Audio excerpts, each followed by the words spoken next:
இந்த உலகத்திலே 1,00,000க்கும் மேற்பட்ட நபிமார்கள் வந்தார்கள், சஹாபாக்கள் வந்தார்கள், வலிமார்கள் வந்தார்கள். இவர்கள் எல்லாம் அந்த அளவிற்கு உயர்வையும் அந்தஸ்தையும் அடைவதற்கு காரணம் என்ன?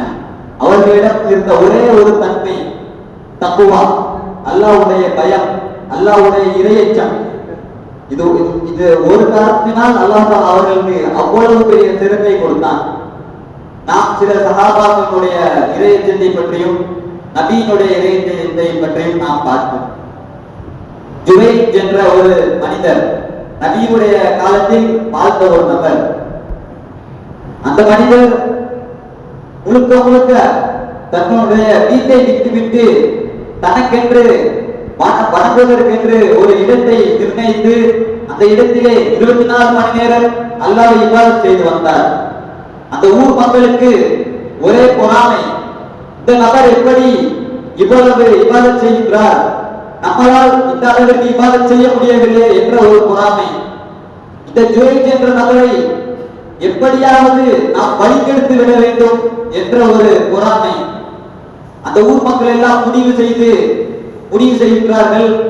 அந்த ஊரிலே இருக்கக்கூடிய ஒரு அழகான பெண்மணியை அலங்கரித்து அந்த நபரை வழிகெடுப்பதற்காக அனுப்புகின்றார்கள். அந்த பெண்மணியும் செல்கின்றால், அந்த பெண்மணி கூறிவிட்டு செல்கின்றால், நான் இந்த ஊருக்கு திரும்ப வரும்போது அந்த ஜுரைஜ் என்ற மனிதரை வழிகெடுத்து விட்டு அவரை இபாதத் செய்ய விடாமல் பண்ணிவிட்டு தான் நான் ஊருக்கு திரும்பி வருவேன் என்று கூறிவிட்டு அந்த பெண்மணி செல்கின்றாள்.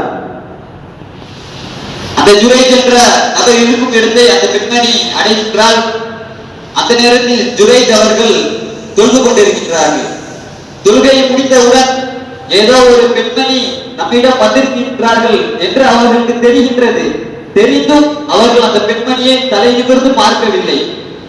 உடனே அந்த பெண்மணி எவ்வளவோ கூறி பார்த்தால், பேசி பார்த்தால் அந்த நபர் அவர் கண்டுக்கவே இல்லை. உடனே அந்த பெண்மணி இவ்வாறு ஊர் மக்களிடம் கூறிவிட்டார் அல்லவா, நான் எப்படியாவது இந்த மனிதரை வழிகெடுத்து விட்டு தான் வருவேன் என்று. உடனே வருகின்ற வழியில் ஒரு ஆட்டு மேய்ப்பவன், இந்த ஆட்டு மேய்ப்பவனுடைய அவனுடன் தவறான உறவில் ஈடுபட்டு ஒரு குழந்தையை பெற்றெடுத்து அந்த ஊர் மக்களிடம் சென்று காண்கிறார். பார்த்தீர்களா, நான் இந்த ஜுரைஜ் என்ற மனிதரை நான் வழிகெடுத்து விட்டேன், இது அவருடைய குழந்தை தான், அவர் என்னை தவறாக நடந்து கொண்டார், அதன் மூலம் பிறந்த குழந்தைதான் இந்த குழந்தை என்பதாக ஊர் மக்களிடம் கூறிவிட்டார் அந்த பெண்மணி. அந்த ஊர் மக்களுக்கு எல்லாம் ஜுரைஜ் என்ற நபர் மீது ஒரு மதிப்பு மரியாதை இருந்தது. அந்த பெண் கூறியவுடன் அந்த ஊர் மக்களுக்கு எல்லாம் ஒரே ஆச்சரியம், இந்த ஜுரைஜ் என்ற மனிதர் எப்படி இப்படிப்பட்ட தவறை செய்தார் என்பதாக ஒரே ஆச்சரியம். சிறிது நாட்கள் கழித்து அந்த ஜுரைஜ் என்ற மனிதர் தன்னுடைய சொந்த ஊருக்கு திரும்பி வருகின்றார். அப்படி வரும்போது அந்த ஊர் மக்கள் எல்லாம் உடனே கேட்கின்றார்கள், ஜுரைஜே, உன்னின் மீது நாங்கள் எவ்வளவு மதிப்பும் மரியாதையும் வைக்கின்றோம், உனக்கு எவ்வளவு கண்ணியம் செலுத்துகிறோம், ஆனால் நீ அதையெல்லாம் இப்போது கெடுத்து விட்டாய் என்பதாக கூறினார்கள். உடனே அந்த ஜுரைஜ் என்ற நபருக்கு ஒன்றும் புரியவில்லை. நாம் என்ன செய்தோம் என்று அவர் நினைத்துக் கொண்டிருந்தார். உடனே அந்த ஊர் மக்கள் கேட்டார்கள், நீ இந்த பெண்மணியின் மூலம் சேர்த்து தவறான உறவில் இப்படிப்பட்ட ஒரு குழந்தையை பெற்றெடுத்து விட்டாயே என்பதாக கேட்டார்கள்.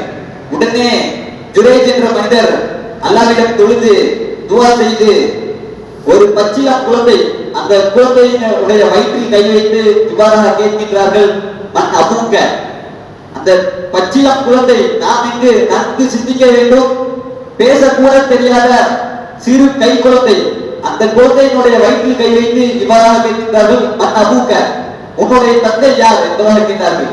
அந்த குழந்தை பேச தெரியாது, ஆனால் பதில் கூறியது அந்த குழந்தை, என்னுடைய தந்தை அந்த ஆட்டு மேய்ப்பவன் தான் என்னுடைய தந்தை என்பதாக கூறியது.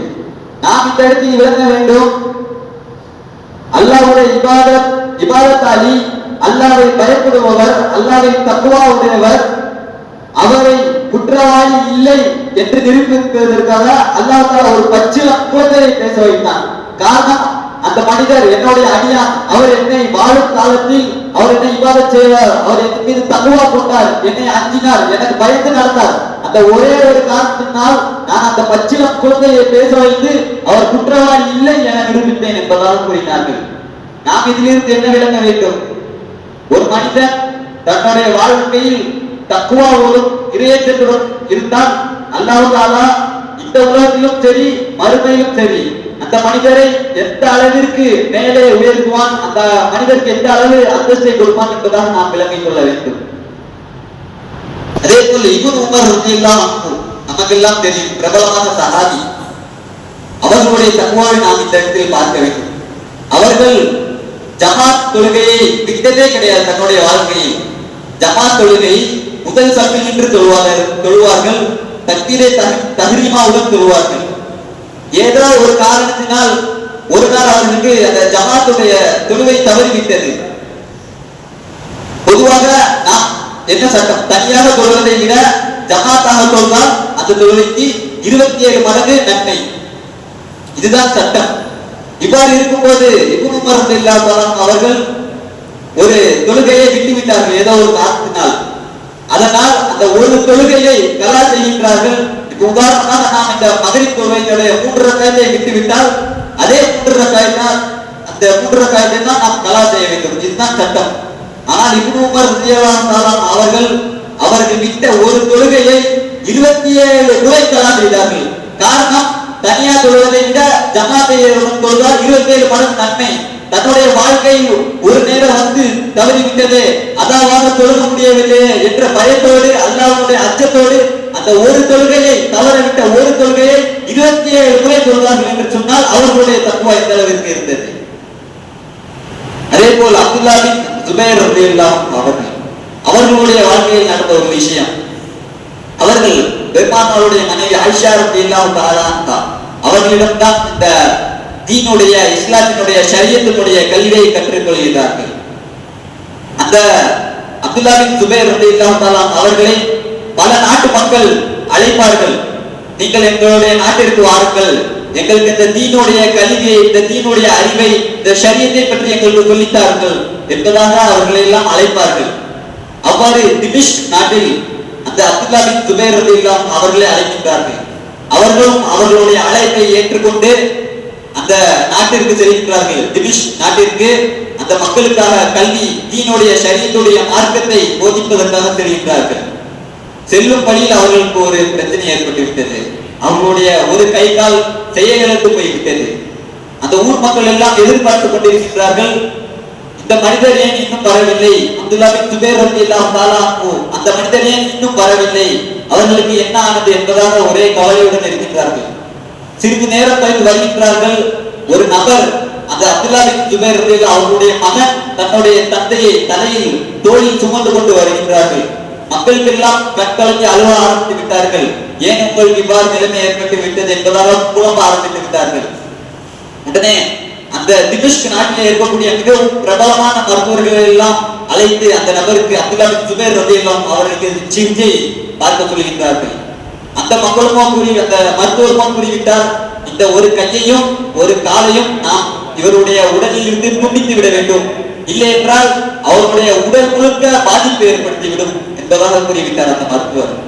உடனே அந்த மக்கள் கேட்டார்கள், உங்களுக்கு மயக்க ஊசி செலுத்தி உங்களுடைய உடலை, அந்த கையையும் காலையும் அகற்றி விட வேண்டுமா என்பதாக கேட்டார்கள். உடனே அப்துல்லா பின் ஜுபைர் ரலியல்லாஹு அன்ஹு அவர்கள் கூறினார்கள், நிச்சயமாக என்னுடைய உடம்பில் எந்த ஒரு துளி அந்த மயக்க மருந்து என்னுடைய உடலில் செல்லக்கூடாது என்பதாக கூறிவிட்டார்கள். உடனே மக்கள் கேட்டார்கள், பிறகு எப்படி இந்த உங்களுடைய ஒரு கையையும் ஒரு காலையும் உங்களுடைய உடலில் இருந்து எடுக்க முடியும் என்பதாக கேட்டார்கள். உடனே அப்துல்லா பின் ஜுபைர் ரலியல்லாஹு அன்ஹு அவர்கள் பதிலளித்தார்கள், நான் 2 ரக்காய் தக்பீர் கட்டி தொழுகின்றேன், நான் தொழுது கொண்டிருக்கும் போது நான் சஜ்ஜிதா செய்கின்றேன், நான் சஜ்ஜிதாவில் இருக்கும் போது என்னுடைய கையையும் காலையும் நீங்கள் எடுத்து விடுங்கள் என்பதாக கூறிவிட்டார்கள். கூறிவிட்டு தொழுகின்றார்கள். அதே போல் தொழுகையில் சஜ்ஜிதா செய்கின்றார்கள். சஜ்ஜிதா செய்யும் நேரத்தில் அவர்களுடைய ஒரு கையையும் ஒரு காலையும் அவர்கள் எடுத்து விட்டார்கள். தொழுகையை முடித்தவுடன் தான் பார்க்கின்றார்கள், தன்னுடைய கையையும் காலையும் எடுத்து விட்டார்கள் என்பதாக. அவர்களுக்கு தெரியவில்லை, தன்னுடைய உடம்பில் எந்த ஒரு மயக்க மருந்தும் செலுத்தாமல் தன்னுடைய உடல் உறுப்பை கையையும் காலையும் வெட்டினார்கள் தொழுகையில் சஜ்ஜிதாவில் இருக்கும் போது. காரணம், அவர்கள் அந்த அளவிற்கு பயபக்தியுடன் அல்லாஹ்வை பயந்து கொள்வார்கள். அந்த ஒரே ஒரு காரணத்தினால்தான் அவர்களுக்கு அந்த வழி தெரியவில்லை.